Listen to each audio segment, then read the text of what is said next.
Good morning. देखो आज की इस वीडियो में हमें यह समझना है कि जो उड़ीसा में ट्रेन हादसा हुआ 2 जून को वो बहुत ही ज्यादा दुखदाई था, लेकिन आखिरकार जिसकी जान गई वो तो लौट के नहीं आने वाली। मैं गवर्नमेंट से उम्मीद करता हूं कि आगे एक अच्छी व्यवस्था बनाई जाए ताकि इस प्रकार ट्रेन हादसा ना हो। हमारे देश में इसी प्रकार बहुत सारी ट्रेन हादसा हो चुकी है। देखो आज हम इस वीडियो में ये समझने वाले हैं कि उन मृतकों के परिजनों को, घायलों को या जो भी किसी भी प्रकार से मुसीबतों में थे या मुसीबतों में हैं, उनको राज्य सरकार ने क्या मदद दी है और इस ट्रेन हादसे से जुड़ी और कौन सी इंपॉर्टेंट बातें हैं समझने वाले हैं इस वीडियो में। आप इस वीडियो के लास्ट तक बने रहें। इसमें समझने वाला हूं कि स्टेट गवर्नमेंट ने लोगों को किस प्रकार मदद पहुंचाई है और रेल विभाग ने लोगों को कितना मुआवजा दिया है। ठीक है, सब कुछ समझने वाले हैं इस वीडियो में। आप इस वीडियो के लास्ट तक बने रहें। ये समझते हैं कि अभी जो हादसा हुआ उड़ीसा में, उसमें गवर्नमेंट ने क्या एक्शंस लिया तुरंत। देखो 2 जून 2023 को हादसे में करीब 21 बोगी कितने पटरी से नीचे उतरी थी। फिर रेल मंत्री अश्विनी वैष्णव के अनुसार, हादसे के बाद की बात है, अश्विनी वैष्णव ने कहा कि सोमवार से 12 बजे ट्रेन को बहाल कर दिया गया। सोमवार को मतलब कल ट्रेन को सोमवार को 12 बजे ट्रेन को की पटरी को साफ करके वहां पर ट्रेन यातायात शुरू कर दिया गया। कहां से? हादसे वाली जगह से। मतलब अब ये समझो कि वहां से ट्रेन का आवागमन शुरू हो चुका है। ठीक है, अब उसके बाद 4 जून को क्या हुआ? 4 जून 2023 को रेलवे बोर्ड ने अपील की गवर्नमेंट से कि इस हादसे की ना सीबीआई जांच कराई जाए। मेरे हिसाब से रेलवे बोर्ड ने अगर इस जांच की अपील की बात की है, इस हादसे की अपील की बात की है, सीबीआई को एक केस सौंपा है तो बहुत ही अच्छा किया है। मतलब रेलवे बोर्ड ने इस हादसे की जो जांच की बात की, कहा कि इसको सीबीआई को सौंप दिया जाए और इसमें कौन सी चूक हुई और कौन जिम्मेदार है, सारी चीजें निकल कर बाहर आए और सीबीआई को यह मामला सौंप दिया गया है। अब समझो इस हादसे में 4 जून को 187 ऐसी लाशें थी, ऐसे लोगों की लाशें थी जिनकी पहचान नहीं हो सकी।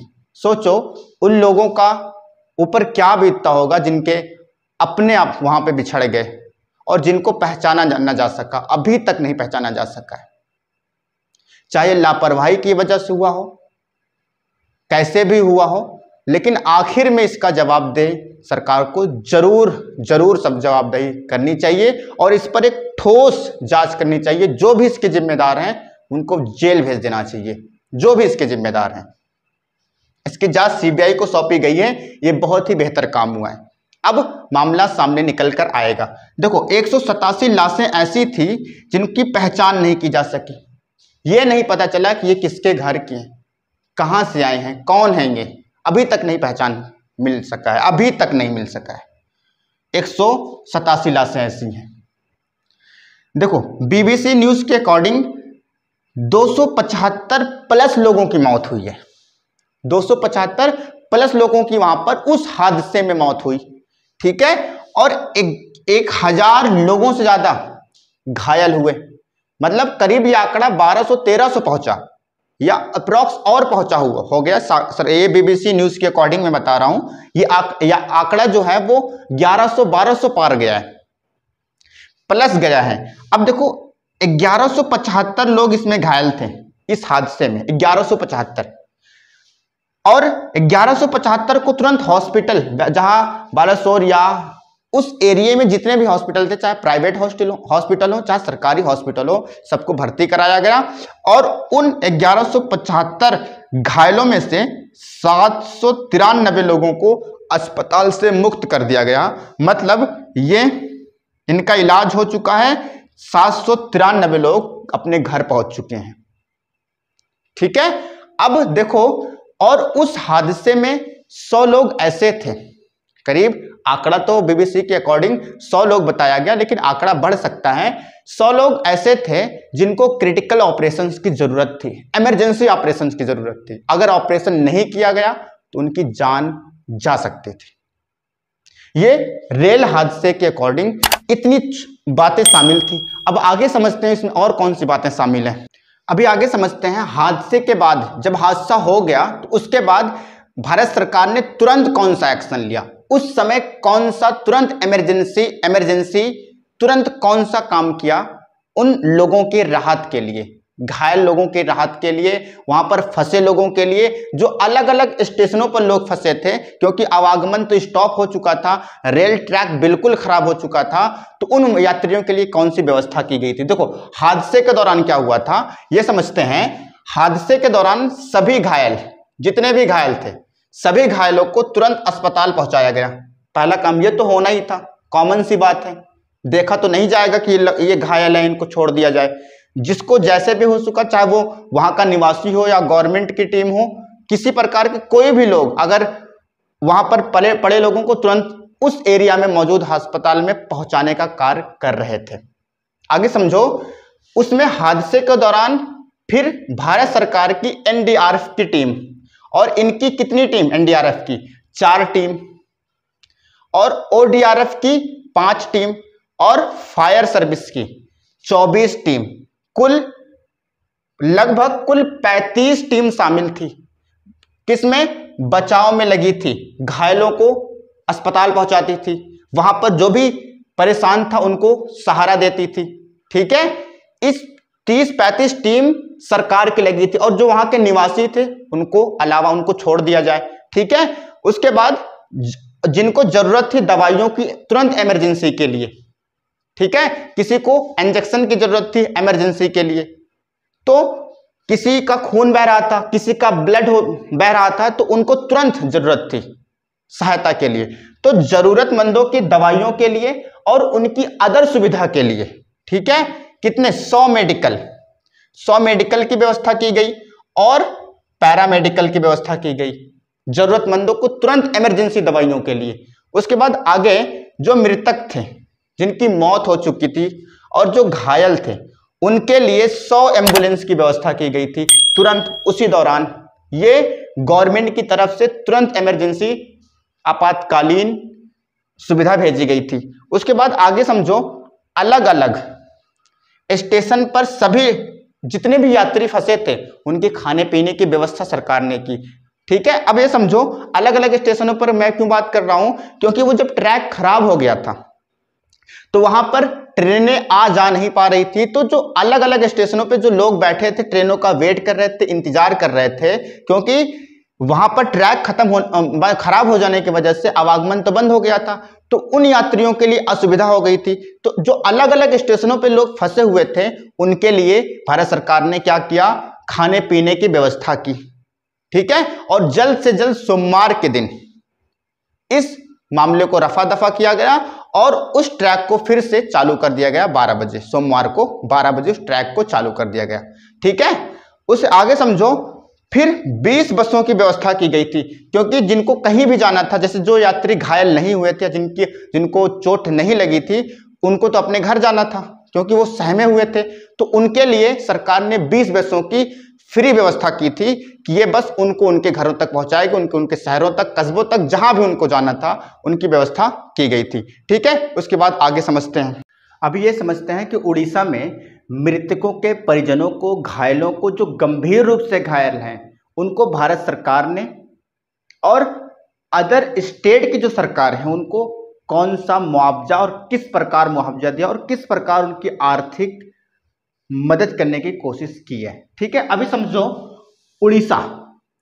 उड़ीसा के जो सीएम है उनका नाम है नवीन पटनायक। उड़ीसा के सीएम नवीन पटनायक जी ने बालासोर रूट था, जो रूट खराब हो गया था, बालासोर रूट पर कोलकाता के लिए, पुरी के लिए और भुवनेश्वर के लिए, ठीक है, बस यात्रा फ्री कर दी थी। कब तक, जब तक बालासोर रूट का ट्रैक नॉर्मल नहीं हो जाएगा तब तक सीएम, कहां के, उड़ीसा के सीएम नवीन पटनायक तब तक फ्री सेवा देंगे बस को। उड़ीसा के सीएम नवीन पटनायक ने कहा कि जब तक बालासोर रूट नॉर्मल नहीं हो जाएगा तब तक कोलकाता के लिए, पुरी के लिए, भुवनेश्वर के लिए जो बस सेवा होगी बिल्कुल फ्री होगी। ये सुविधा उड़ीसा के सीएम नवीन पटनायक जी ने की थी। कब तक? तब तक बालासोर रूट नॉर्मल न हो जाए। उसके बाद आगे देखो किसको कितना मुआवजा दिया गया, मृतकों को कितना मुआवजा दिया गया, गंभीर घायलों को कितना मुआवजा दिया गया, समझते हैं। देखो रेल मंत्री कौन है? अश्विनी वैष्णव।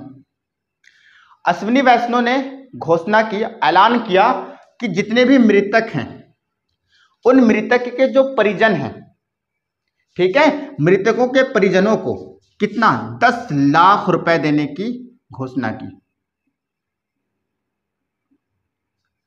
किसने?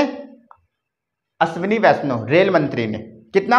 हर मृतकों के परिजनों को 10 लाख मुआवजा देने की बात की, ठीक है।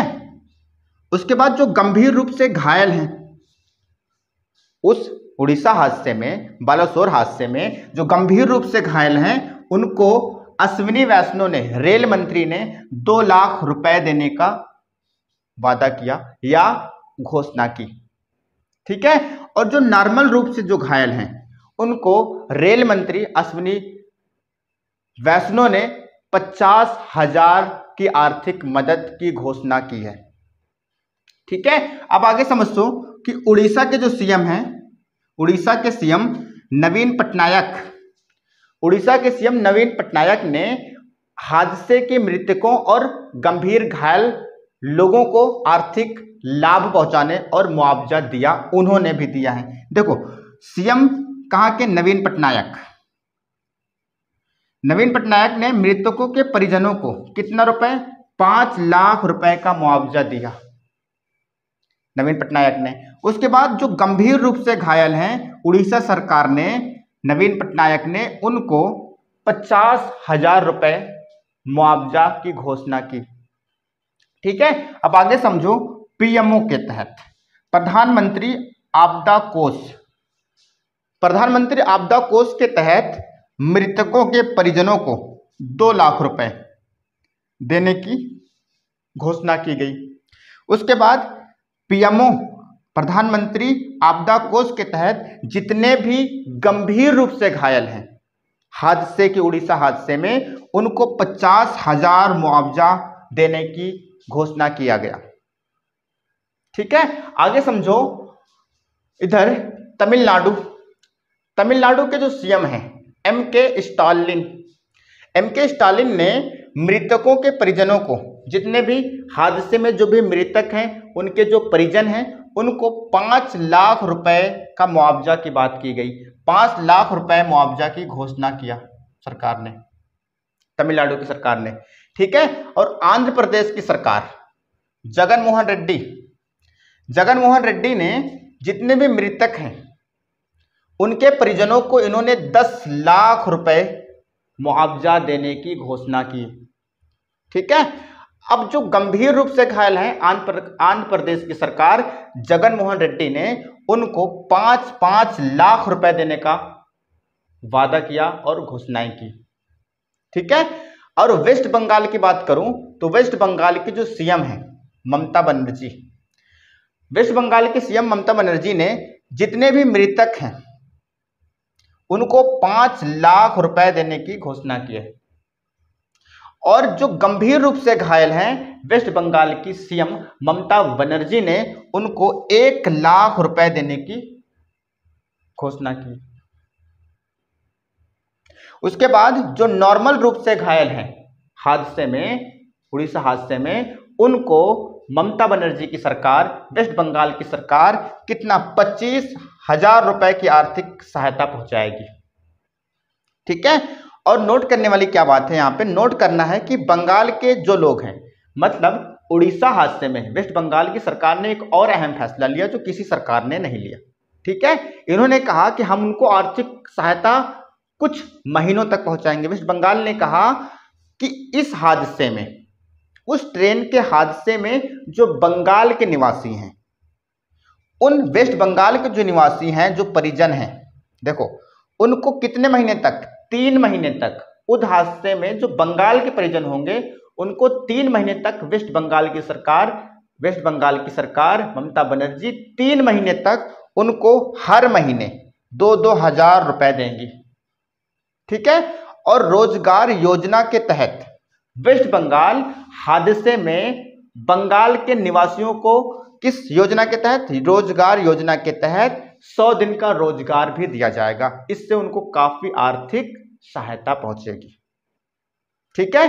मोटा मोटा आपको यह समझ में आया कि कौन सी सरकारें मृतकों को, घायलों को किस प्रकार आर्थिक सहायता पहुंचाने की बात की है और वादा किया है, इवन घोषणा कर दिया, ऐलान कर दिया इनको मुआवजा दिया जाए।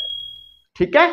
आई होप आपको ये लेक्चर समझ में आया होगा, ये वीडियो आपको यूजफुल लगा होगा।